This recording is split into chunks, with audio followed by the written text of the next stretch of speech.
Live from WTVO 17 and your home team, Eyewitness News at 5 starts now. The Kenosha County District Attorney announces he's not charging officers involved in the shooting of Jacob Blake. The community prepares for civil backlash. Prosecutors reach a decision after looking into a fatal crash in northern Winnebago County. A South Beloit police officer was behind the wheel. And as tax season kicks off, preparers have a word of advice for the millions of Americans who lost their jobs amid the pandemic. Good evening, I'm Mimi Murphy. And I'm Eric Wilson. Investigators in Kenosha County, Wisconsin announced no charges will be filed against any police officer involved in the Jacob Blake shooting. Kenosha County's district attorney also confirms no charges will be filed against Blake himself. Blake was shot August 29th. The event sparked riots in the streets. Several businesses were set on fire. Video of the incident showed Blake walking to a car, opening the door and leaning inside before being shot 7 times. Officers believed Blake had a knife.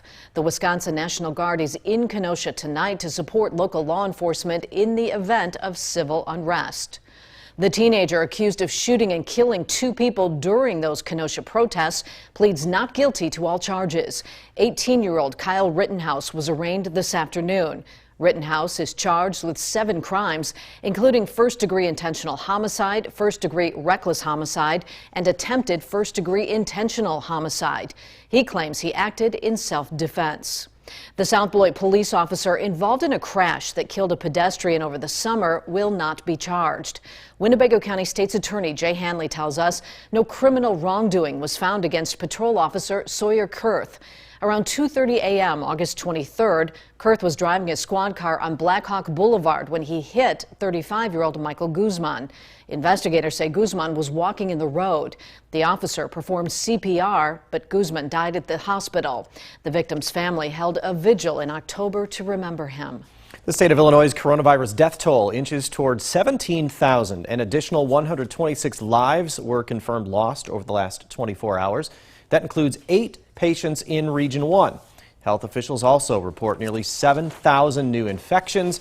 That raises the state case total to just under 992,000. Illinois' latest statewide test positivity rate sits at 8.5%. Driver service facilities across Illinois are officially reopened. They've been shut down for a month.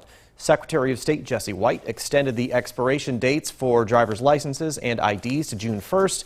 His office also reminds drivers there are a whole list of services you can take care of online. That includes renewing license plate stickers and certain licenses and IDs. The coronavirus pandemic caused roadblocks for nearly every industry last year, impacting job security in the process. A record number of Americans filed for first-time unemployment benefits in 2020. Ari Bruckman breaks down how that will affect the way some file their taxes. The COVID pandemic forced thousands to lose their jobs. Many of them filed for unemployment, and if they didn't withhold anything when originally signing up, they could actually owe Uncle Sam. If you made more than $10 on unemployment in 2020, you'll get a 1099-G form to fill out. If you didn't withhold any state or federal taxes, it's too late to do that now. But you can do it now if you are still getting unemployment, which accountant Neil Richardson recommends. You can have withholding on your unemployment compensation, a flat 10% on the federal, and you can also have the state withhold. So therefore, it won't maybe quite a shock when it comes to the end of 2021, and you might have to pay some additional, but you will have had some withheld during the year. Also, if you live in Wisconsin but work in Illinois or vice versa and filed for unemployment, there are some extra steps you'll have to do. I'll add that to this story on our website at mystateline.com. In Rockford, for your home team, I'm Ari Bruckman. A new ordinance in Rockford focuses on small businesses within the Forest City. It's designed to help owners secure more city contracts that outside bidders might get instead. The ordinance allows an automatic 5% downward adjustment for local public works and construction contracts. That means if a local business wants to throw its hat in the ring, the adjustment automatically applies. If an outside bidder has the lowest priced offer and a local company would be lower with the adjustment, the city will recommend the Rockford bid. Two organizations in Rockford's business community officially joined forces. The Rockford Area Economic Development Council, or RADIC, and the Rockford Chamber of Commerce have traditionally worked together informally.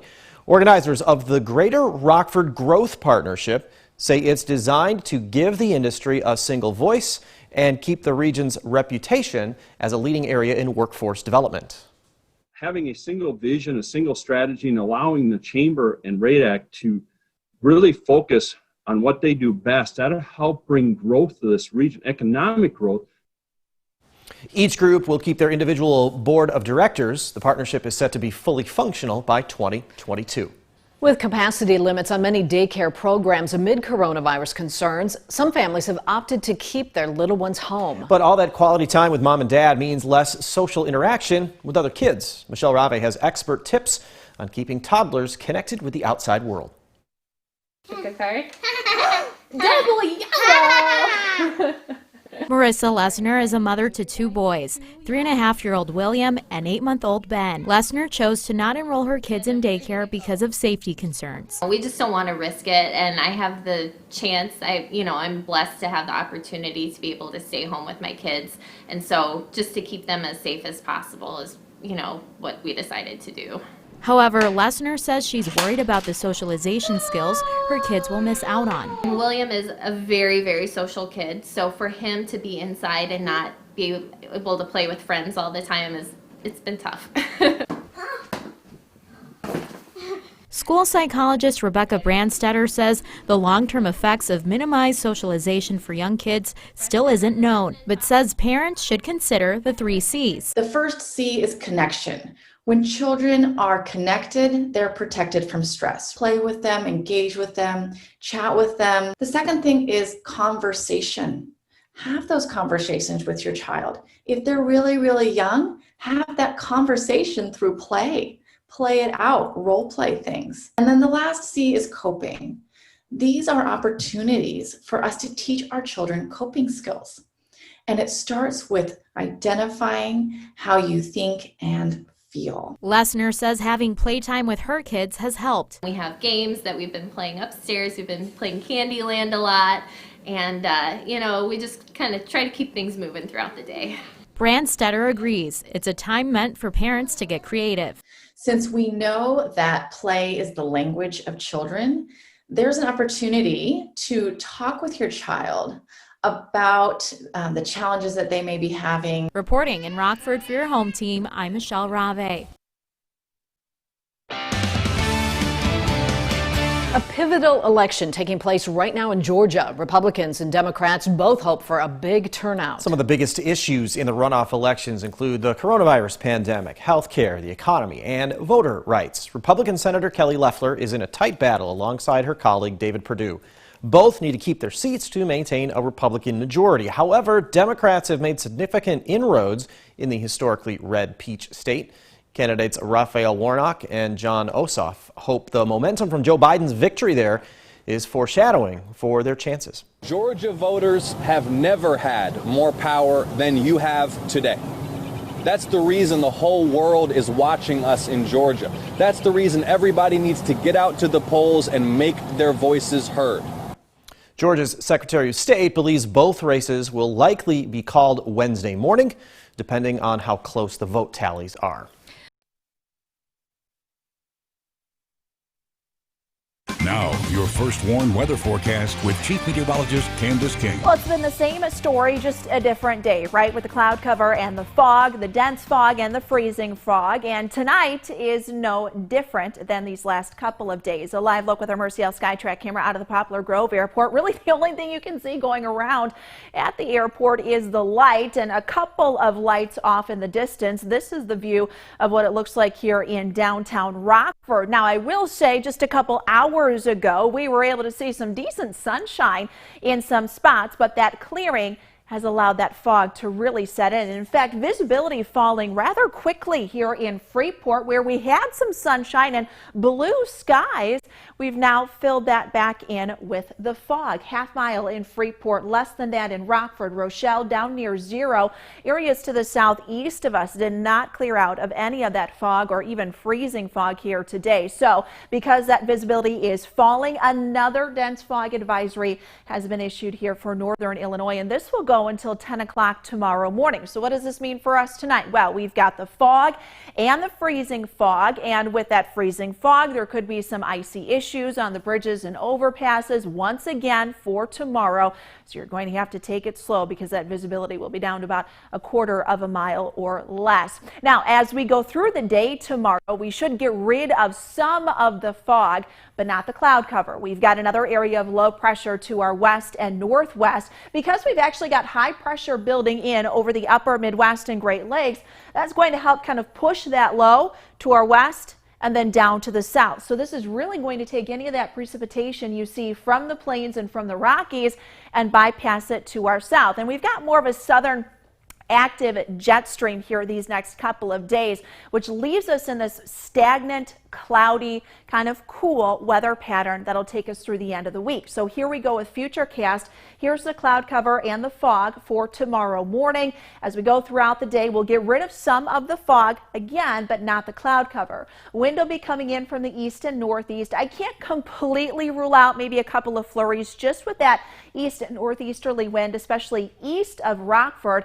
but generally speaking, we've got the cloudy sky. Temperature sits at 17 degrees in Freeport, and you'll notice these numbers here to the west are cooler than they are to the east, and that's because we actually cleared out this morning and temperatures fell into the teens across northwest Illinois. So we had those numbers drop and they were just slow to warm this afternoon. 28, that's what our weather watcher Bob here in Rockford is checking in with. So those temperatures in the teens will actually climb into the low 20s to kickstart our Wednesday. We've got the cloud cover, temperatures back near 30, low 30s for some of us, some of those hometown numbers right up near 30 degrees in Freeport. Same thing here in Rockford. As we go through the rest of the next 7 days, 33 degrees on Thursday. Not a lot of wiggle room in the temperatures. There is going to be a little bit of melting of some of the ice and the snow we have, guys, on the ground and the trees, but expect another very wintry look tomorrow morning. Now, the Napleton Sports Desk with Sports Director Scott Leber. Fred VanVleet is in some unfamiliar territory. He finds himself on a struggling losing team. The Toronto Raptors are 1-5. So is this just a slow start, or are the Raptors no longer an elite team?